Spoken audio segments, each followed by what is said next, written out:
We, the 10 elected members of the Security Council, call on all Council members to vote in favor of this resolution and to uphold this Council's responsibility for the maintenance of international peace and security.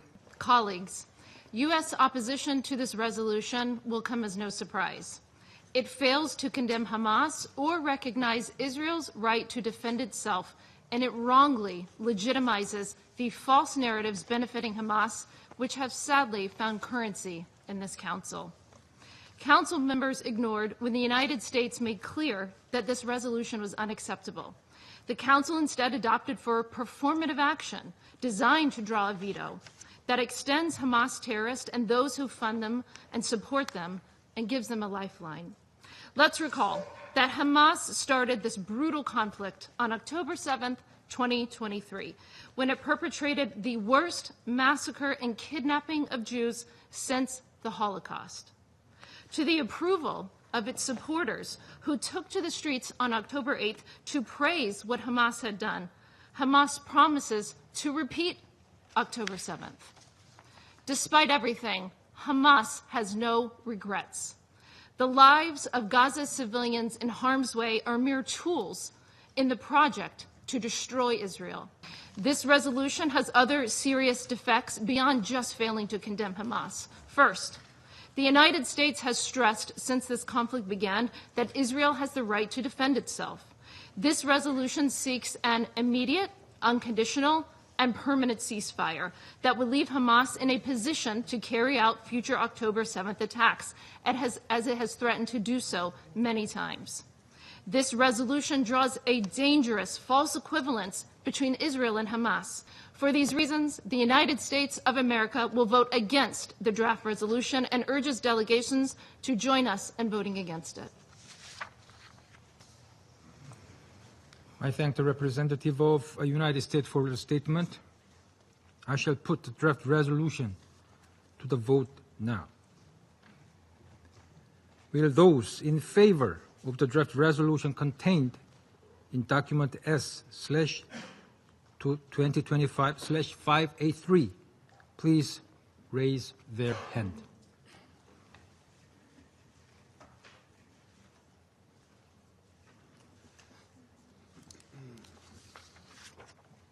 Those against?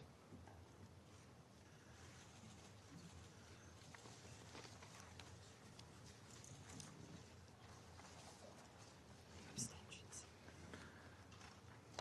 There's no abstentions. The result of the voting is as follows. 14 votes in favor, 1 votes against, 0 abstentions.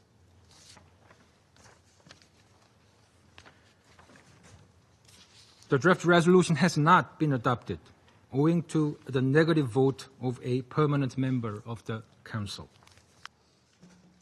I begin my statement today in this 10,000th session of the Security Council with an apology. An apology to the people of Palestine, in particular in Gaza, to those whose eyes are turned to this Council today.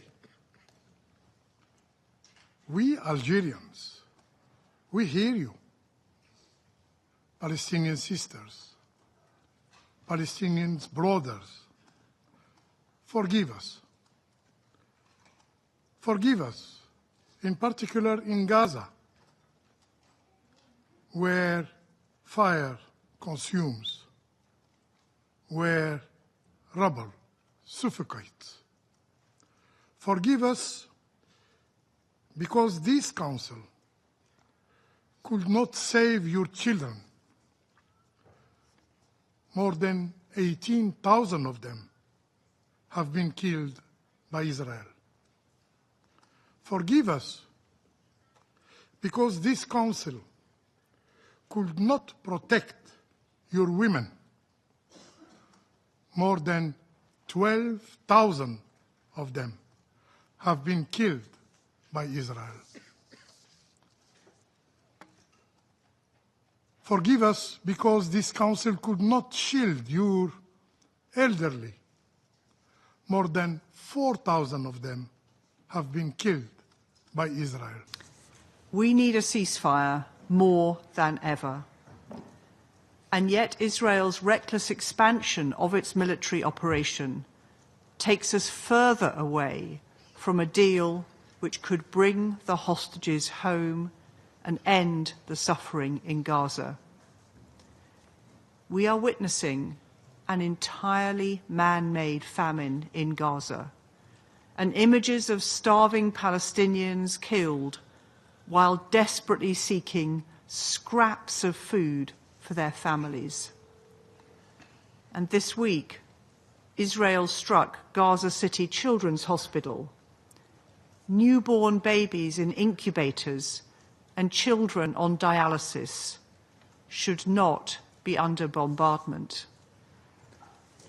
We urge Israel's government to end the bloodshed. Под который сегодня готова подписаться подавляющая часть международного сообщества.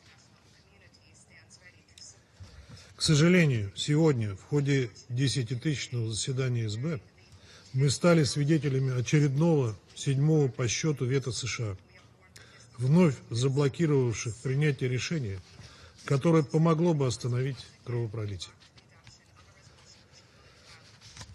В этих цифрах есть трагический символизм. Пока в Вашингтоне не изменится призма восприятия кризиса в Газе, пока многосторонняя дипломатия в ООН будет восприниматься там как преграда, а не как критически важный инструмент, никаких прорывов по БВУ не произойдет. СБ ООН так и будет оставаться свидетелем катастрофы, парализованной не какими-то своими структурными проблемами, а по воле, точнее из-за ее отсутствия, одной единственной делегации. Призываем наших американских коллег осознать, что декларируемая ими тихая дипломатия на земле, как они говорят, подрывается не здравыми голосами мирового сообщества, в том числе в этих стенах, а конкретными действиями израильского союзника, что наглядно подтвердила агрессивная вылазка Западного Иерусалима против суверенного Катара как одного из основных посредников в переговорном процессе. Это был удар, по сути, по самой идее достижения договоренностей. Он обесценил любые утверждения о том, что Израиль готов к дипломатии и сделкам. Теперь обвинять в их срыве Хамас, как это продолжают делать американские коллеги, просто абсурдно.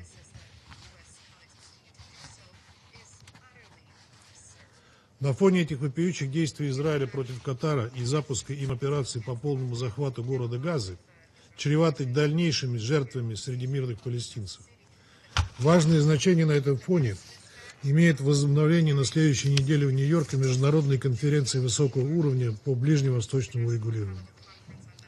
Мы рассчитываем, что ее итоги будут носить практический и конструктивный характер и позволят вдохнуть новую жизнь в формулу двух государств для двух народов, альтернативы которой не было и нет. Призываем Соединенные Штаты и Израиль подключиться к этому процессу, а не поворачиваться, как ранее, спиной к международному сообществу и мешать его усилиям найти решение для крайне болезненного регионального кризиса. В этом же ряду возмутительные попытки США использовать визовой рычаг для продавливания собственных политических интересов. Призываем Вашингтон пересмотреть свое решение об отказе в выдаче виз членам палестинской делегации на неделю высокого уровня Генассамблеи. Уважаемые коллеги, даже если сегодняшняя попытка провалилась, это не значит, что мы должны опустить руки. Мы готовы действовать и будем доносить свою последовательную позицию на этот счет столько, сколько потребуется. Надеемся, что остальные здравомыслящие члены Совета Безопасности настроены так же, ведь без справедливого и долгосрочного решения палестинской проблемы и обеспечения законных прав палестинцев невозможно достичь прочного урегулирования палестино-израильского конфликта, подлинного мира и стабильности на Ближнем Востоке. Рассчитываем, что таковых здравомыслящих в конечном итоге будет 15, а не 15 минус 1. Mr. President, some in this Council treat these sessions as theater, as a show. For Israel, it's not theater. It is our daily reality. Just hours ago, 2 Israelis were murdered at the Allenby crossing on the Israel-Jordan border, when a truck marked for humanitarian aid was turned into a weapon of terror. This is the reality we face. What we see here is not diplomacy, it is theater. For Algeria, the substance never mattered, only the performance, the timing, the process, the applause, not the people of Gaza, not their suffering. If you truly care for the people of Gaza, you would condemn Hamas. What we see again is a carefully staged performance crafted for headlines, not for peace. Even in its one-sided resolution last Friday, the General Assembly called for Hamas to, and I quote, end its rule in Gaza. The General Assembly, at the very least, condemned, and I quote again, the attacks committed by Hamas against civilians on the 7th of October. Yet, this draft resolution before the Security Council could not even do that. Usually the opposite, you know. Make no mistake, Hamas waits in the wings, the only beneficiary of this stage drama. This draft text delivers them the standing ovation they so crave as reward for their barbarism and murder. In this chamber, Algeria has acted as Hamas's puppet. What more proof is needed that Israel does not want a ceasefire agreement that would save Palestinian and Israeli lives? After the Israeli strike on the territory of Qatar, a key mediator, to target those that the mediator was convening to reach such a ceasefire agreement and to end this nightmare. We condemn on the strongest terms this attack against the sisterly country of Qatar. Whether in Gaza or in the West Bank, including East Jerusalem or in the region, Israel has chosen time and time again the path of violence. In response to the global demands for a ceasefire and the global demands for an end to its illegal occupation, it chooses instead to escalate its violence, committing crime upon crime with no end in sight, with full impunity.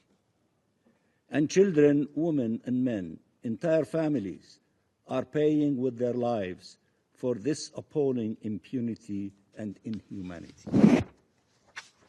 Just 2 days ago, the Human Rights Council's Independent Commission of Inquiry joined the many concluding on the basis of the undeniable evidence that this is a genocide, reaffirming the obligation in all states, without exception, to act now to prevent and punish this crime that shames the world, that shames all of us.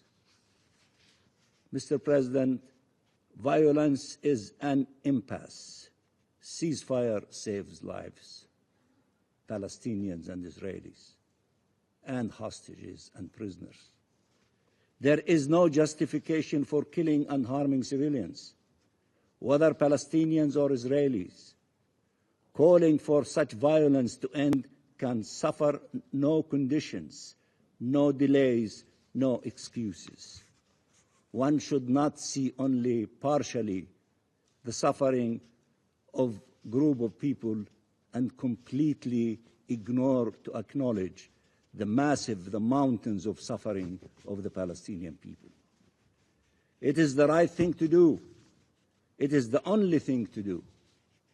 There is no right for Israel to massacre Palestinians.